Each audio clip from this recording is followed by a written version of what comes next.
In today's video, we have the latest NHL trade rumors from teams like the New York Rangers, the Los Angeles Kings, the San Jose Sharks, as well as the Chicago Blackhawks. We finally got word after yesterday's video that Bob Murray's officially resigned in Anaheim. We have some interesting veterans on waivers. All that and more coming up next. So welcome back to another video here at Top Shelf Hockey. As I mentioned, we have a variety of NHL news and rumors to talk about here today. Let's kick things off with one of the bigger stories we've had this week, and that's Bob Murray, the GM of the Anaheim Ducks, has now officially resigned. Of course, yesterday in the video that we talked about what was going on, there was a meeting between he and ownership, and that I mentioned it was quite a good possibility that we would get results, which actually came not long after posting yesterday's video. So when I left it in the pinned comment, just an update to let everybody know in case you hadn't heard the news, but I thought we'd kind of touch on it here just a little bit today. So of course, Murray is officially resigns. Not the way I'm sure he wanted to go out as general manager. I'm sure not the way he wanted to go out as GM in Anaheim. I personally have kind of wondered for a while if Anaheim might go in a new direction here. Anyway, he's been there a long time. And as much as the team has kind of started a little stronger than expected this year, I think they're about to go through another phase of a rebuild. Might be best benefited from having somebody else kind of take the reins here at the helm. Now, of course, Murray was there for a significant period of time after taking over from GM Brian Burke. He did release this statement here after the resignation was made public.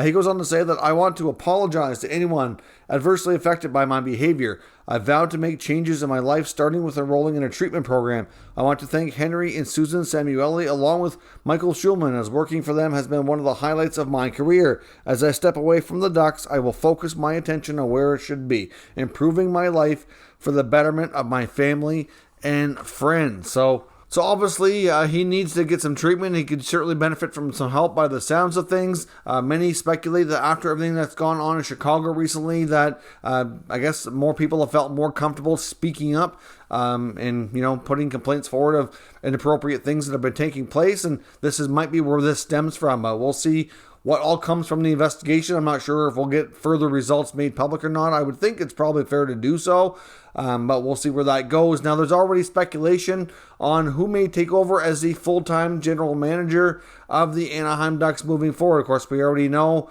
that they have their assistant taking over as an interim GM, but will he remain in that role long-term? I guess we'll probably not in a huge rush. The Samuelis made it known that after Murray has been, basically resigned from his post here, that they're not going to be in a huge rush and that they might take as long as next offseason. Now, according to Andy Strickland of Bally Sports, one name that's already kind of popped up as a potential replacement as GM with the Ducks is George Parros, current head of NHL player safety and former Anaheim Ducks player. Of course, I know a lot of people kind of viewed Parros as being one of those tough guys that was strictly there just to fight, but he's actually extremely well educated and extremely intelligent. So, he does have a good mind for the game. I know not everybody's real pleased with how, he's been as the head of player safety, but it is quite possible he could move into an executive role away from the league and go work for a team. And if he is going to work for a team, it would make a lot of sense that he would have connections back to Anaheim. So I'm sure there is going to be lots of other names mentioned. I know Dave Nonis, who's a former NHL GM,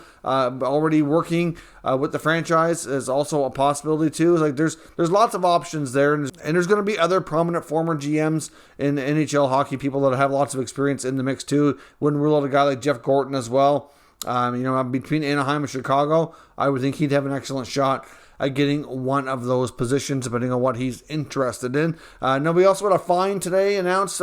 Carolina Hurricanes defenseman Tony Deangelo has been fined $2,000 for diving or embellishment. So that's certainly not one you want to get caught doing, but as we know, many NHL players do sometimes kind of act things up a little bit in order to draw penalties, but apparently his went over the line to the point that he receives a fine. We also have some interesting names on the NHL waiver wire today, and we'll find out tomorrow afternoon if there's going to be any claims or not, but the Nashville Predators have placed forward Rocco Grimaldi on waivers, and the Dallas Stars have placed veteran Blake Como as well as Tanner Kero on waivers as well. So these are all players that have a decent amount of NHL experience, not looking at any kind of longer term or bigger money contracts. For example, Blake Como signed a 1-year, $1 million deal. Kero's got one more year after this year at $750. So it's not huge money if teams find the fact that they could be valuable and add some extra depth. It wouldn't be shocking to see one of these players maybe get claimed. I know in Dallas I was a little surprised to see both of these names end up here on waivers starting today, but we'll find out where things go tomorrow. We also got word today that the Columbus Blue Jackets are going to be retiring the first number in franchise history. They will be retiring the great number 61, a former captain and longtime forward and dynamic player Rick Nash. That will take place at a game in March versus the Boston Bruins. The Boston Bruins, of course, another team that Nash did play for a short stretch. Another significance about that game as well is it will be former Columbus captain as well, Nick Foligno's first game back to the Columbus Arena there. So that also, depending on how things go with Foligno, he's set to hit game number 1,000. It very well could come before that, but if he were to miss a couple of more games, because I believe he's 41 games short, I believe it is, from 1,000, depending on how his schedule goes and his health goes here, he very well could even possibly end up playing game number 1,000 and his return to Columbus while they retire Rick Nash's jersey. It could be quite a night of accomplishments and milestones taking place there, but we will see. It's possible Foligno, if he stays healthy and plays in all the Bruins games, that it could even happen a little bit sooner, but we know he's had his fair share of injuries, so we'll see where that goes. But it'll be an interesting night for sure, regardless of what all goes down. Now, as I mentioned, I'm going to take a look at some trade potential here amongst some NHL teams. One we want to take a look at is the Chicago Blackhawks. As we know, we just touched on it here briefly, with all the cleaning house that we've seen in positions, including Stan Bowman out and Jeremy Colleton out. We know that new GM Kyle Davidson is certainly not afraid to make some moves. He sounds like he's been given full autonomy from Danny Wirtz and can basically do whatever he sees fit to help the franchise move forward. And two names that he's already reportedly been shopping is Dylan Strome and Adam Gaudette. Now, these names won't really come on a huge surprise. Neither players really gained a significant role with the team this year. Both have had a very limited amount of playing time, limited opportunities. So it wouldn't be shocking at all if they're able to find trades. Obviously, at this point, the interest has probably been mild. I know at one point back quite some time ago, near the beginning of the year, there was a link of Dylan Strome to the Senators, but that's not happened. And we will see where that goes. They've already made other moves, so it's doubtful that they would go back down that road here yet again. But there could be other teams that would take a chance on either of these young players. I wouldn't suspect the return would be overly high, but there's certainly a couple of guys that could be made available for sure. Now, we also heard word regarding the New York Rangers. A couple of things I want to touch on. One, Vitaly Kravtsov. We got a report from Frank Saravalli just in the past couple of days indicating that the Senators and the Habs were the two teams showing the most interest in acquiring the former first-round selection who's currently playing back in Russia in the KHL. But I've certainly seen other reports, and I've got some news myself from a source that I do know a little bit that works at the Rangers that indicates that there's a good chance that maybe Kravtsov could actually kind of make amends here and return. It is a real possibility and something that the Rangers are internally suspecting. So I would, as I mentioned before, I don't expect Drury to really rush to make any kind of trades here. He's going to take his time. If the right deal comes along, that's a phenomenal trade that they really can't pass up, they'll probably pull the trigger and get the deal done. But I wouldn't think Montreal and Ottawa would be that.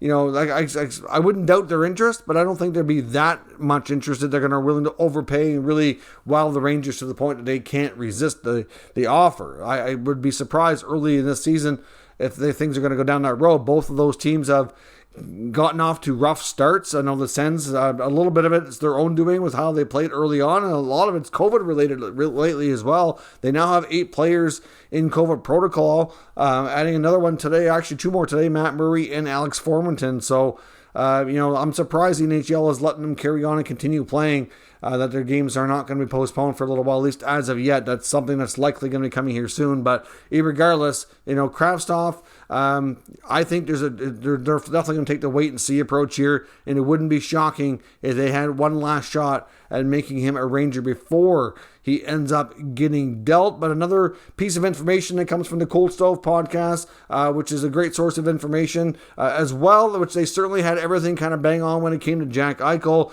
They went on to say that they felt like the Rangers, even though they're having a good start to the season, and even though they're projecting like they very well likely be a playoff team, that the team probably will not be a team that adds at the deadline. They might even be a team that subtracts a little bit, planning more for the future to be prepared for next contracts for some of their younger players. Of course, the Adam Fox contracts kicks in next year. Zibanejad kicks in next year. Of course, they got guys like Lafreniere and Kakko not far away from getting their next deals. Of course, Kakko struggled mightily this year, so hard to say what that next contract is going to look like. But still, it might be a case. They did mention actually Dylan Strom's brother Ryan as being a real possibility that he could even find himself moved along as well. He's been a guy that seems like the Rangers haven't been completely sold on for a while, even though he has played well and put up some decent numbers there. That might be a situation where they still might not feel comfortable signing him longer term and paying him given all the other contracts they put in place. And if there's a pretty good odds that at least one of the Strome brothers, possibly even both, are moved and playing in different uniforms next year. But we'll have to wait and see where that goes. Quick update on Thomas Hertl from the San Jose Sharks as well. Kevin Kurz' most recent reports on the forward, who's a pending unrestricted free agent, indicate he still feels at this point that it's a 50-50 chance he re-signs or ends up being dealt. He said that Hertl appears to be happier than he has been more recently, which is a good sign. Team's doing a little bit better, got off to a good start, but it's really difficult to say if the Sharks even want to sign him to a long-term contract. We know that Doug Wilson said a lot of the right things early on, indicating before the season started that he wanted to talk to Hertl and his agent when he came to training camp about an extension, and they weren't necessarily sold on training him. And Hertl had made comments about not really knowing what his future held and all that kind of stuff. So we'll see where this goes. I think it's still iffy. Like I said, he's had his fair share of injuries. He's not super old, but to give him a long-term deal now when they still, they had to buy out Martin Jones. They have the Carlson, Burns, Vlasic contracts, which are not great. They still have some other longer-term deals. I don't know what's going to happen with that Evander Kane contract. I personally think the odds of him getting signed are slim, but that's my opinion, but we'll see. But he's certainly a player worth watching as the season goes along. Regardless of where he signs longer term, I wouldn't be shocked if he ends up being one of the bigger names at the trade deadline that has moved to help a contending club. Now, another quick one as well from Los Angeles. This is not a player I would suspect to be moved anytime soon, but Lisa Dillman of The Athletic was looking at a few things here with the Los Angeles Kings and was asked about the future of Gabe Vilardi and mentioned how they, because of the center depth that they have between Kopitar and now bringing in Philip Deneau, and of course they have some other guys on the roster already who can play center. You could throw a guy like Lazat in that equation, and then you have, besides Vilardi, you have a top player like a former number 2 pick, Quentin Byfield, still in the mix, of course, who hasn't played yet this year due to injury. And they have several other younger prospects too, like Kapari, who's getting a little bit more options now. Like, they have a lot, and it's quite likely that you just can't have them all be LA Kings, and then you can't have them all be centers. You might be able to move the odd one to the wing instead or something, but Vilardi's a player who certainly went through his fair share of health scares and back issues. And, there was some that thought at a very young age his career might be over, but he's been able to overcome a lot of that. And I would not be surprised, depending on where things go, if maybe he does move on. She mentions in her column here that he might be a player that might benefit more from a change of scenery to get a much more, bigger offensive role. And I certainly concur with those sentiments. Like I said, just because of the depth that they have, it's crazy what they've been able to build up there in LA, and it's just not possible for them to keep everybody, and some of these younger players are going to have to move on to have any chance to be regular NHL players. But like I said, I don't suspect they would rush into that at all. I'd be shocked really if they pulled anything like that off this year, especially where they are on a bit of a winning streak right now. Hard to say where things go. It's not expected they're going to try to add to their blue line as well. Of course, they have guys like Walker and Doughty out longer term right now, but because they're not going to be out, well, at least in Doughty's case, not going to be out for the whole year, they likely are not really going to be adding. They're going to kind of stick with what they have, try to ride the wave here and get some bodies back healthier as the time goes on and see where things go. But Vilardi is a potential trade piece, but like I said, there's no rush. I think that's something that very well could happen even into next offseason. So we'll see where that goes, what the future holds. I thought it was an interesting player that we haven't really heard mentioned before in the rumor mill. So let me know what your thoughts are on everything discussed here today down in the comments. We'll discuss further. If you're new to this channel, make sure you subscribe and stick around. We'll keep you up to date with all the latest news, rumors, and analysis on all 32 NHL teams. Thank you for watching, and I'll catch you next time.